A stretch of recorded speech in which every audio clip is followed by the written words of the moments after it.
नमस्कार, स्वागत है आपका हमारे इस YouTube चैनल पर। मैं मुनमुन श्रीवास्तव आपका हार्दिक अभिनंदन करता हूं। आज हमारे साथ एक बार फिर हैं DU की डीन एडमिशन प्रोफेसर हनीत गांधी और उनसे हम बात करेंगे कि इस बार दाखिलों की स्थिति क्या रही। स्वागत है प्रोफेसर गांधी हमारे चैनल पर। नमस्कार, धन्यवाद मुनमुन जी। मैम, मॉप अप राउंड भी पूरा हो गया और DU में मुझे लगता है कि ऑलमोस्ट UG एडमिशन्स अब लगभग क्लोज हो गए हैं। क्या स्थिति रही मैम इस बार? एडमिशन्स ठीक हो गए, सभी कॉलेजेस में अब क्लासेस भी चल रही हैं और अब तो एनरोलमेंट नंबर वगैरह भी जनरेट होने शुरू हो गए, एग्जामिनेशन फॉर्म भरने शुरू हो गए। तो मॉप अप राउंड करके हमारे काफ़ी अच्छी खासी सीटें तो भर गई। मॉप अप राउंड में मैम लगभग कितने एडमिशन्स हुए होंगे? मॉप अप राउंड में हमारे हुए थे तकरीबन 650 के करीब एडमिशन्स हुए थे। 650? हाँ, क्योंकि ये सिर्फ 13 कॉलेजेस में ही था जहाँ पर बहुत ज़्यादा वैकेंसीज थी, तो वहाँ पर भी हमने काफ़ी हद तक 650 के करीब एडमिशन्स वहाँ भी हो गए थे। अच्छा मैम, मॉप अप राउंड से ठीक पहले जो है वो कुछ विड्रॉल्स भी हुए थे, तो विड्रॉल को लेके DU का एक जो नियम था वो ये था कि 30 सितंबर तक अगर बच्चे ने विड्रॉ किया है तो उसे जो भी एक चार्ज है वो काट के उसको फीस वापस की जाएगी। पर बच्चों ने कहा कि उनकी फ़ीस अभी तक नहीं आई है।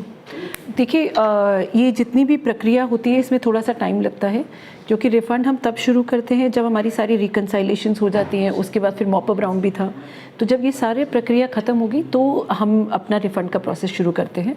हमने शुरू कर दिया है और बहुत जल्दी रिफ़ंड होना शुरू हो जाएगा। Probably in a weeks time हम अपनी शुरू कर देंगे रिफ़ंड करना। हमने वैसे भी बुलेटिन में भी लिखा हुआ है कि कम से कम यूनिवर्सिटी को 3 महीने चाहिए होते हैं पूरी तरह से रिफ़ंड ख़त्म करने में। तो शुरुआत हम हो सकता है और 1 हफ़्ते के अंदर हम पूरी कोशिश करेंगे शुरू कर दें और तकरीबन दिसंबर तक हम कोशिश करेंगे ख़त्म कर देंगे। इसी से जुड़ा हुआ एक और सवाल भी है मैम कि UGC ने कहा था कि जो 31 अक्टूबर तक जो है वो अगर विड्रॉ कोई भी सेंट्रल यूनिवर्सिटी में करते हैं तो 1,000 रुपये काट के करेंगे, लेकिन DU ने कुछ अलग पॉलिसी बनाई थी। तो क्या आप UGC की पॉलिसी को फॉलो करेंगे या केवल 30 सितंबर तक वालों को ही पैसा वापस करेंगे? 30 सितंबर तक, जैसे कि हमने पहले से भी कहा था, 30 सितंबर तक जो अपनी विड्रॉल्स कर चुके हैं उनकी हम पूरी 100% फ़ीस वापस कर रहे हैं। हम कुछ भी नहीं रख रहे हैं। जिन बच्चों का एडमिशन नहीं हुआ है या उनका एडमिशन उन्होंने अपग्रेड किया और उसके बाद उन्होंने नहीं ली सीट, हम किसी का पैसा नहीं रोक रहे हैं। हम विड्रॉल तो क्या, जिनका सीट नहीं है आज की डेट में उन सबका पूरा पैसा वापस कर रहे हैं। So not just the cases those who have taken a withdrawal या कैंसिल किया, उनका भी पैसा वापस कर रहे हैं जिनका आज की डेट में एडमिशन नहीं है।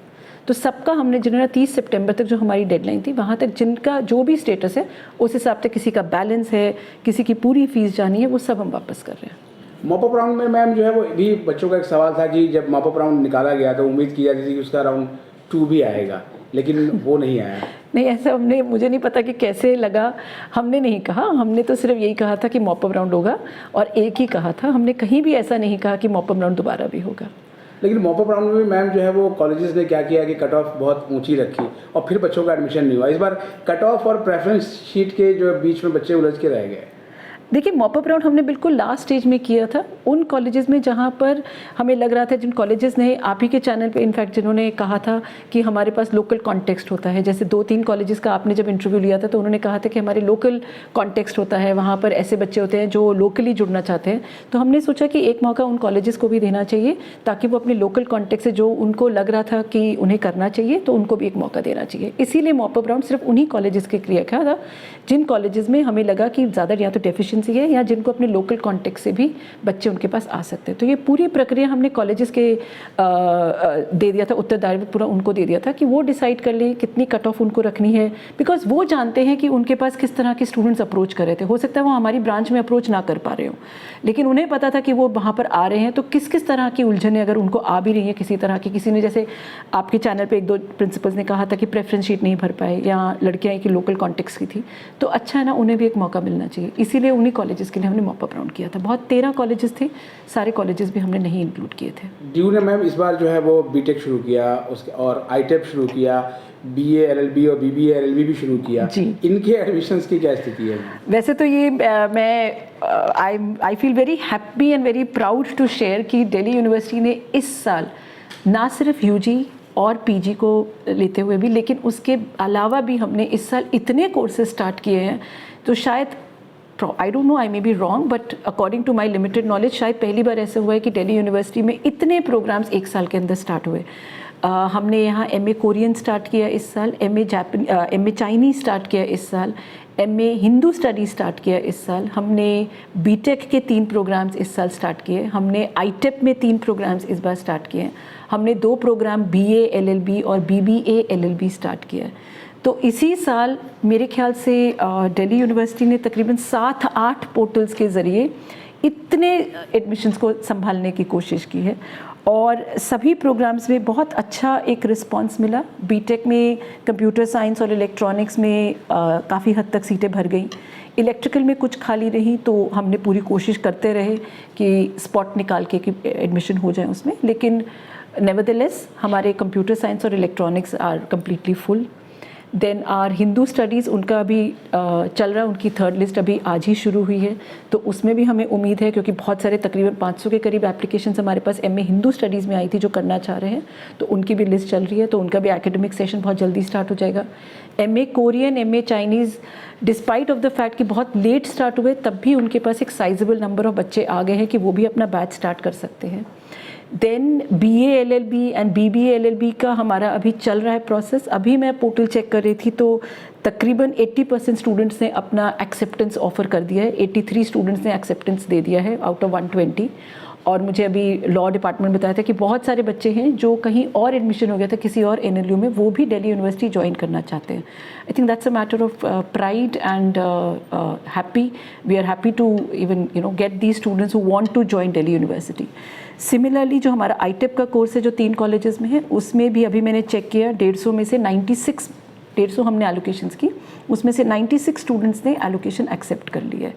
So by the blessings of almighty and I think Delhi university is doing really well कि इतने सारे प्रोग्राम्स में हमने इसी साल पहले ही साल में we have managed to have a sizable number of batch students to start these new programs. और लगभग 70% जो है वो एक्सेप्टेंस हो गई है।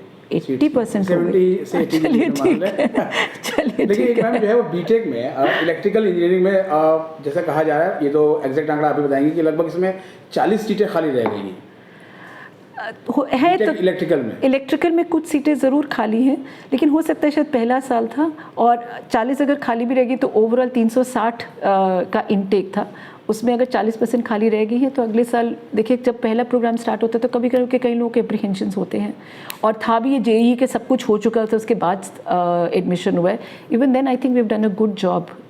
320 सीटें तो भरी गई हैं, 320 से भी ज़्यादा बढ़ गई, सुपर न्यूमररी वेयर अगर करें तो 340 के करीब सीटें तो भरी गई हैं।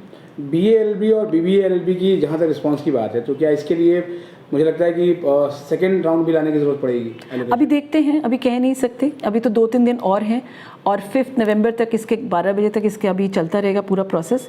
अभी जैसे मैंने चेक किया अभी तो 2 दिन और हैं। 83 स्टूडेंट्स तो एक्सेप्टेंस एक्सेप्ट कर ही चुके हैं, डिपार्टमेंट भी अभी प्रोसेस कर रहे हैं, अभी 2 दिन और हैं, ज़रूरत पड़ेगी तो बिल्कुल लाएंगे। PG एडमिशन्स को लेके मैम शुरुआत में थोड़े से जो है वो दिक्कतें सामने आई थी, बाद में उसको आपने ठीक कर लिया, उनका क्या रिस्पांस रहा? PG की सारी सीट भर गई, उसमें भी हमने मॉपअप किया था पूरा PG तो बिल्कुल पूरा कम्प्लीटली हमने बहुत सक्सेसफुली इसको भर दिया। तकरीबन हमने 12,000 एडमिशन्स किए PG में भी। और UG की अगर बात करें मैम कि 71,000 सीटों के अगेंस्ट कितनी सीटें अभी आज जिस समय हम लोग बात कर रहे हैं? अगर आप मुझसे कहते तो मैं बिल्कुल आंकड़े निकाल के रखती, क्योंकि जैसे अभी आपने बोला कुछ लोगों ने विड्रॉल किया था, कुछ मॉपअप का भी डेटा है, तो अभी वो डेटा रिकन्साइलेशंस और वो सब चल रहा है, तो एग्जैक्ट आंकड़ा तो मैं नहीं बता पाऊंगी एग्जैक्ट आंकड़ा, लेकिन जहाँ तक मेरा अंदाज़ा है तकरीबन 69,000 से प्लस सीट्स भर चुकी हैं। 69,000 प्लस ही होगा कुछ, लेकिन मैंने भी रिसेंटली नहीं चेक किया जी। अच्छा मैम एक और चीज़ है कि जो सबसे बड़ा सवाल है जो बाहर घूम रहा है उसमें ये कहा जा रहा है कि CUT तो जो है एग्ज़ाम सक्सेसफुल है, बट लेकिन CSAS में जो है वो दिक्कत है और इस CSAS को बदलने की ज़रूरत है। और चूँकि 2 साल आपको हो गया इस प्रोसेस को देखते हुए CSAS को, आप क्या मानती हैं, आपका अपना व्यक्तिगत मत क्या कहता है? देखिए मुझे मालूम नहीं, हमारे पास कुछ ऐसा रिप्रेजेंटेशन नहीं है कि CSAS में कि क्या दिक्कतें आई हैं। अगर मुझे पता चलेगा तो हम लोग ज़रूर ट्रांसपेरेंट नहीं मानते हैं उसको, मतलब इवन बहुत सारे प्रोफेसर्स भी जो है वो कह रहे हैं, प्रिंसिपल्स भी जो है वो कह रहे हैं कि ये प्रोसेस कहा तो जा रहा है कि बहुत ज़्यादा ट्रांसपेरेंट है, लेकिन ये दिखता ट्रांसपेरेंट है नहीं है। तो अगर कुछ भी उनके सजेशंस होंगे उनको बोलिए, जिन्होंने भी आपको बोला हमें ज़रूर लिखें, कुछ भी हम कर सकते होंगे इसको बेटर करने के लिए, suggestions are always welcome. Please ask these people to write a mail to the admission branch, we will definitely work on it. जो भी बेस्ट हो सकेगा स्टूडेंट्स के लिए, पब्लिक के लिए, डेफिनेटली हम करेंगे, but I should know what we have to do. तो बेटर है कि वो मुझे मेल भेजें अपने कंक्रीट सजेशंस के साथ। जैसे ही हमें पता चला था कि जैसे मैंने आपको बताया, आपने जैसे ही कहा कि बच्चे लोकल कॉन्टेक्स्ट के हैं जो नहीं दे पाए CUET, तो उनके लिए किया, तो यूनिवर्सिटी ने उसी समय इमीडिएट एक्शन ले लिया और मॉप अप राउंड शुरू कर दिया। तो अगर ऐसा कुछ भी है, अगर हमारे कुछ हमें पास सजेशंस आएंगे तो definitely we will discuss and appropriate action will be taken. Thank you ma'am, बहुत बहुत धन्यवाद आपका हमें समय देने के लिए। Thank you.